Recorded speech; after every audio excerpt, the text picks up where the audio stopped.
Politicians are telling you they're not banning older cars. They're just making it more expensive, more restricted, and more of a pain in the backside to keep the one you already paid for until most of you finally give up and buy a new vehicle. That's the quiet playbook unfolding right now in California, New York, Massachusetts, Illinois, and a growing list of other states, and almost nobody in the auto media is willing to say it out loud. So let's say Mike lives in California and has paid off his 2008 Camry 3 years ago. It's got 142,000 miles on it and still starts every morning, gets him to work and the kids to school. And the only major repair last year was a set of brake pads he installed himself in the driveway on a Saturday morning. But Mike is not a car collector. He's not making a political statement. He's just a working guy who does the math and figures another 5 years out of this car is smarter than a new car payment. Then he opens the next letter from the Department of Motor Vehicles, the DMV, my favorite place, that says the state is stacking on some new annual fees, mandatory state inspections that will dictate exactly which tires and brake pads he's allowed to use and purchase, and new smog regulations that keep getting pricier on anything older than a certain year car. All of this on top of registration costs and by-the-mile fees. Yes, this is happening in many states. But what is the goal of these states? All of this is going on while many politicians will look straight into the camera and swear they are not banning older cars. They're simply protecting the air and keeping the roads safer. They're helping you get into a safer, newer car. At your cost, of course. Now let's get back to Mike. He starts running the numbers and discovers that staying legal with the car he already owns is starting to cost almost as much as buying a new car. That is the plan, to push you out of your old car one way or another. We have uncovered some of their evil plans. That is the question almost nobody is asking. What if the real plan was never a dramatic overnight ban of older cars, but a slow, multi-state squeeze that makes keeping the vehicle you already paid for so expensive, so restricted, and so hard to keep running that most people eventually throw in the towel? We have watched this exact movie with electric vehicle mandates for years. They insist they're not forcing anyone. They just keep making the alternatives more costly, more complicated until the market chooses the outcome they preferred from the beginning. In some states, they're using slightly different tactics, increasing rates on getting your car insured, raising rates, or denying you insurance policies because you don't have all the newest safety features. This may sound like a conspiracy, but it's already coming to Europe, and it's on its way here to North America. Now, the same logic is being applied to the cars already sitting in many Americans' driveways. California is writing the script. Now, Minnesota tried tighter restrictions on collector cars. This version of the bill got slapped back by voters because they pushed back. We won. You spoke up. Illinois and a handful of other states are watching and waiting. Massachusetts is crafting a plan too. Each state creates their own angle to get you out of your older vehicle. The net effect is not a formal prohibition. It's a quiet redefinition of ownership that turns a reliable, paid-off car into a regulatory privilege. You heard that correctly. A regulatory privilege. And the people who feel it first are not the ones drafting the language in California, New York, Massachusetts, or Minnesota. These are the people, the Mikes, for example, who simply cannot afford to replace a working vehicle every few years just to stay on the right side of the next environmental fee schedule, or because some unelected bureaucrat decided your car isn't data connected and that you aren't in debt enough. Before we dig in deeper, I want to remind you to like, subscribe, and click that little bell for notifications so you can stay up to date on this massive changes that are happening in your transportation freedom. Now let's look into California first, because this is where these policies usually get stress tested before they get picked up by the 17 other states that typically follow California regulations. Registration in California is already value-based, so that means a typical passenger car currently lands somewhere in the $300 to $400 annual range before the county add-ons and other line items. These are extra fees. Add the existing biannual smog check requirements that still apply to most gasoline vehicles from 1976 forward, and then the cost of simply keeping an older car legal continues to climb. Now there are proposals circulating that would layer additional environmental type fees onto vehicles older than 2007. Pairing that with safety inspections that could require specific approved tires and brake components rather than aftermarket options most owners actually can afford. Again, simple ways to get you to pay more to get you out of your vehicle. These proposals are not statutes yet. They're not law yet. They're sitting on legislative dockets, picking up co-sponsors, and time for the remaining window before the current governor of California leaves office. And we know how this goes. You know that when Gavin Newsom leaves California, he will leave them with a whole pile load of rules, laws, and regulations. The public story, the press announcements will all be about air quality and road safety, leaving you with a pile of rules to undo or maybe not. The practical arithmetic for a working family is an extra annual fee and a large bill that starts to look like another car payment on a vehicle that you already own. That is part of the plan. But all this is happening at the same exact time that the legislature is advancing the latest version of what enthusiasts call California's Leno Law, SB 712. It's an effort from 2026 that proposes a phased-out 35-year rolling smog exemption for classic cars, starting with vehicles manufactured before 1981 and expanding annually to include newer models by 2032. This is still not passed, and September 12th is the final day for the legislature to pass the bill and send it to the governor to sign. If passed, vehicles falling under this provision must have collector car insurance, display historical vehicle license plates, and those are requirements the average driver won't have. And the bill would go into effect January 1st of 2027. This does not apply to your daily driver. This is for collector cars only. The Leno's Law bill would expand smog exemptions for collector motor vehicles that are at least 35 years old, but only if they are insured as collector cars and are not used as the owner's primary mode of transportation. The exemption is deliberately narrow. It rolls forward one model year at a time through 2032, and it still locks the vehicle into exhibitions, parades, club events, and limited recreational driving.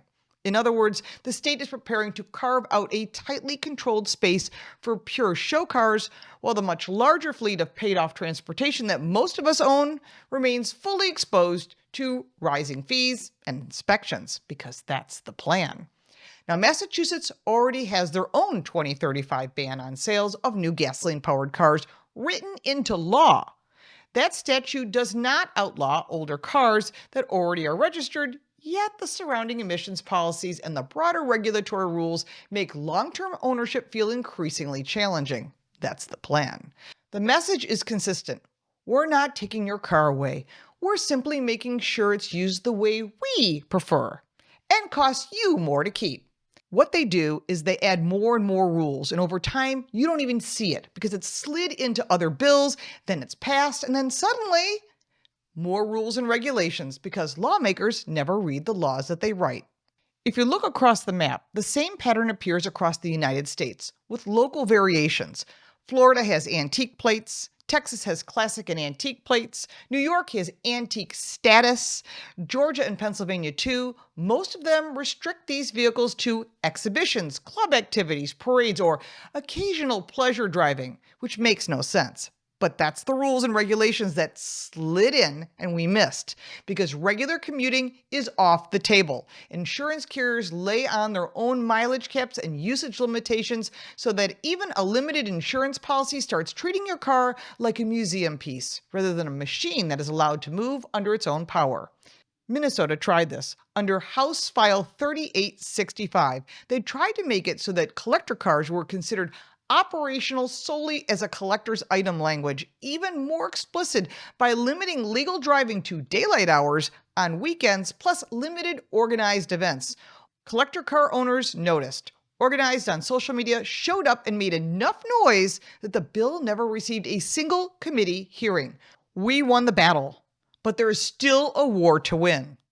The question is whether the same level of attention will show up the next 10 times a similar proposal appears because the environmental framework continues to expand and the legislative calendars keep filling in with the next clarification or safety enhancement because we know how this goes. Because in other words, they're creating sneaky words and very well-crafted legislation to control your transportation freedom. But there is a lot more to this. Whether you've been on Medicaid for 10 years or you're just about to sign up, this one's for you. A lot of you are quietly losing money every year, and nobody's pointing it out. Everything costs more these days, and luckily, your Social Security goes up to keep pace, right? Wrong. Medicare's premiums are climbing faster than your cost of living raise, so it gets eaten right back. You're running just to stand still. But here's the thing. This is one bill you can actually do something about. You can make sure your Medicare price and your coverage are dialed in with a company called Chapter. They're honest, independent Medicare advisors. In one simple call, a real licensed person compares every plan against your doctors, your prescriptions, and your budget to find the optimal coverage for your life. If you're already on the best plan, they'll tell you that straight. If not, they'll help you switch. Folks who switched with Chapter last year saved an average of $1,100. It's free and takes under 20 minutes. Click the link below to connect with Chapter. Today's the day to get the facts. Summer is here, and if you want to actually feel confident, less bloated, and energized this summer, not just look like it on the outside, it starts with your gut. Colostrum supports gut health, and when your gut is right, everything else follows. Digestion, bloating, skin care, clarity, hair growth, all of it. And this isn't just my experience. Cowboy ran a clinical study, and the numbers backed it up. 83% of participants reported improved gut health. Today's sponsor is Cowboy Colostrum, and they offer the highest quality bovine colostrum available in the U.S. It's 100% made in America from 100% American grass-fed cows. No artificial flavors, no fillers, just real, whole ingredients. Not only will Cowboy Colostrum bring stability into your gut, the peptides and growth factors will make your skin and hair look amazing. Try the new cookies and cream flavor for yourself. For a limited time, our listeners get up to 25% off their entire order. Just head to cowboycolostrum.com/fix. Use the code FIX, F-I-X, at checkout. That's 25% off when you use code FIX. cowboycolostrum.com/fix. Now, back to the video. This is where separate stories stop looking like a coincidence and start looking like a coordinated plan. While many states are raising the cost and narrowing the legal use of older vehicles, the aftermarket parts and service repair shops that keep those vehicles running is consolidating and shrinking at a very high speed. O'Reilly Auto Parts has placed roughly a $10 billion cash bid for Genuine Parts Company Automotive Division. They operate under the name Napa Auto Parts and Service. The deal is not finalized. Antitrust scrutiny is inevitable because approximately 1,800 O'Reilly and Napa locations sit within a mile of each other. In about 600 of those markets, that's a problem. That means there's no AutoZone, no Advanced Auto Parts nearby, just Napa. A completed transaction or a forced set of consolidation would reduce competition in precisely the neighborhoods where independent shops and do-it-yourselfers still depend on the counter staff who actually recognize older components and have experience. Napa's business plan has always historically left room for locally owned stores and deeper automotive knowledge, where O'Reilly's is more about individual stores, which would limit what's available for repair shops and people that repair the cars themselves. Here's the real result. It shrinks the number of stores and available parts willing to stock less common parts that older vehicles require, that you may need to fix your vehicle. In the same month, Mavis announced a $700 million cash purchase of Pep Boys from Icon Enterprises, expanding a tire and service footprint past 400 locations and creating one larger corporation with greater pricing leverage across wide stretches of the country. This could cost you more to repair your vehicle if you use any of those places because there's going to be less competition.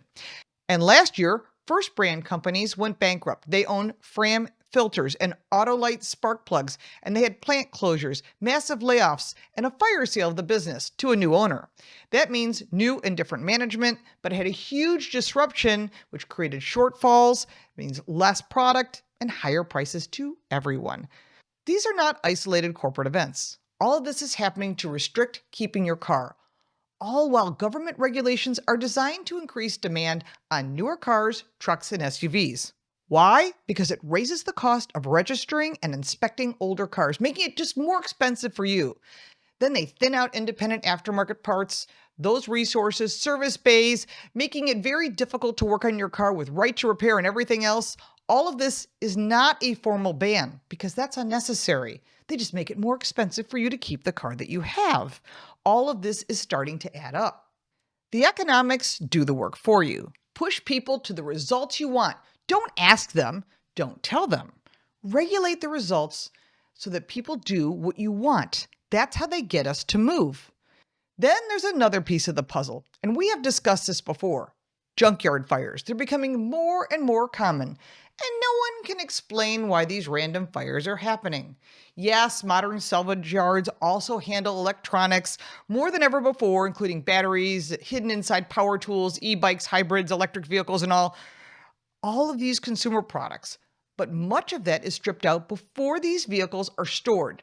So that opens an interesting question. If one catches fire, possibly randomly, it spreads quickly through a pile of metal, plastics, fuel residue, and other combustible materials, making these fires extremely difficult to extinguish.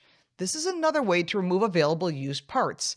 If new and rebuilt parts are not available, we have a problem. You can't get parts. Connect the dots. The same legislative and regulatory influence networks pushing restrictions on older vehicles are also driving the consolidation of automotive parts and service industries into a handful of large private equity firms. At the same time, we're seeing something we've never seen before. 18 different tools have been banned. These are technologies. Think of like 3D printers, CNC machines that are used to produce parts you can't get. Collector cars use this, restorers use this, and if you need a part, maybe a small part, you can have it made by some local person who's really talented at doing this. But if you can't get the parts and you can't get the tools and the machines aren't functioning or they outlaw them, then it becomes a whole new thing and you add that to the puzzle and it certainly changes the story. That's not three separate trends. They're connected. When access to parts, repairs, tools, and even the ability to keep older vehicles on the road becomes increasingly controlled and more expensive, this is the plan to get you out of older cars. New York has signed requirements that 3D printers sold in the state must incorporate blocking technology for certain types of printing.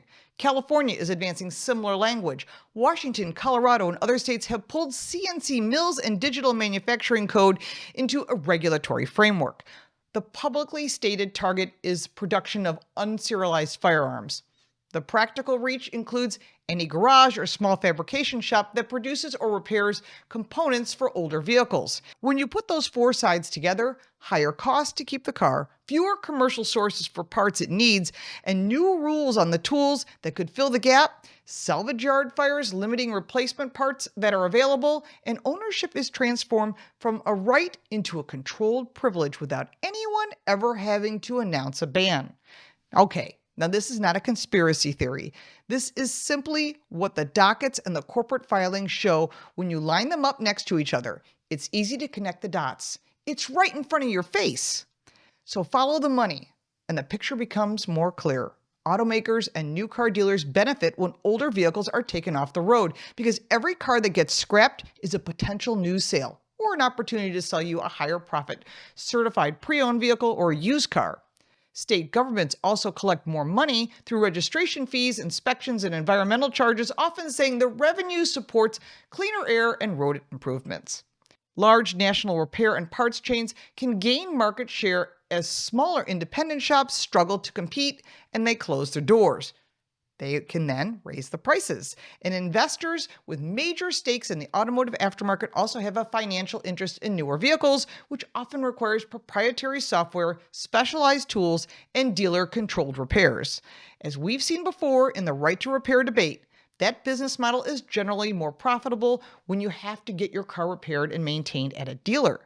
They don't want you to keep older cars, simpler vehicles, which are easy and less expensive to repair.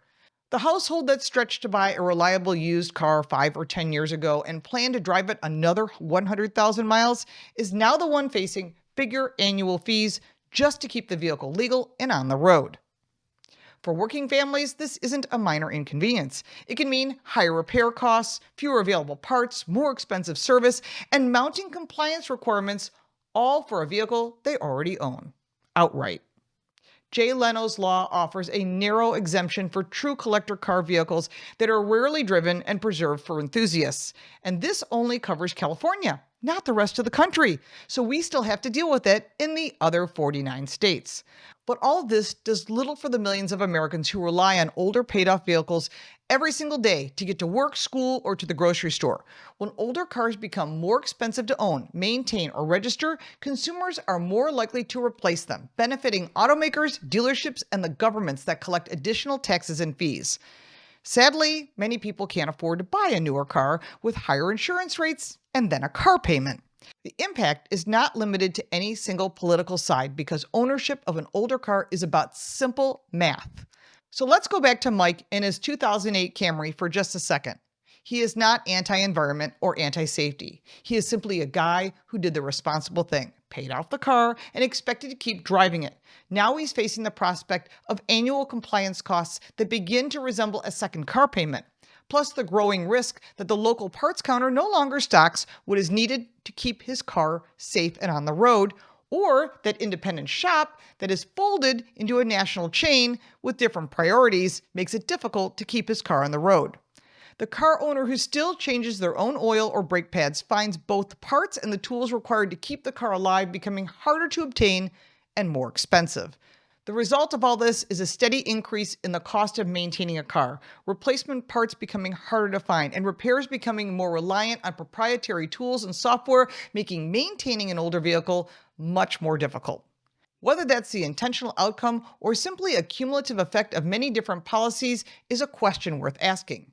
But either way, the impact is real. For millions of drivers, it could mean the difference between keeping a paid-off car on the road for another 5 or 10 years or deciding it's simply too expensive and too complicated to keep fighting. But Minnesota showed us something very important. When owners actually showed up, made noise, and refused to let a bad bill slide quietly through committee, House File 3865 never even got a hearing. That was not luck. That was organized, visible pushback doing exactly what it's supposed to do. The same attention now has to show up in every state house where the next environmental fee, schedule, or collector use clarification appears on the calendar. They use different words to confuse you. It's intentional. Track the dockets yourself. Call the sponsors and the committee members. Tell them you don't want this. While you're watching all these politics and policies go through, protect yourself on the practical side. Right now, if you drive an older vehicle and plan to keep it, buy some extra parts, some commonly worn parts while they're still available in normal prices. Filters, spark plugs, belts, sensors, brake components, and all that. You can always store them and use them when you need them. If you made it all the way to the end of this video, I really appreciate you watching. Please don't forget to like and subscribe and put your comments down below. But I have some important questions for you. Are we watching vehicle ownership get quietly rewritten from a basic right to use to a regulated privilege? Because let's be honest, no one is standing at a podium saying, "We're banning your car." That would be too obvious. It would actually be too honest, and they won't do that. What if you don't have to ban the car? Just make keeping it too expensive. And what if you don't have to outlaw repairs? Just make the parts and the tools harder to get. And what if in the end, the choice to buy a newer car isn't really a choice at all? Because make no mistake, the checks will keep getting bigger. The rules will keep getting tighter. And the question is whether anyone is still willing to say, no, this is enough.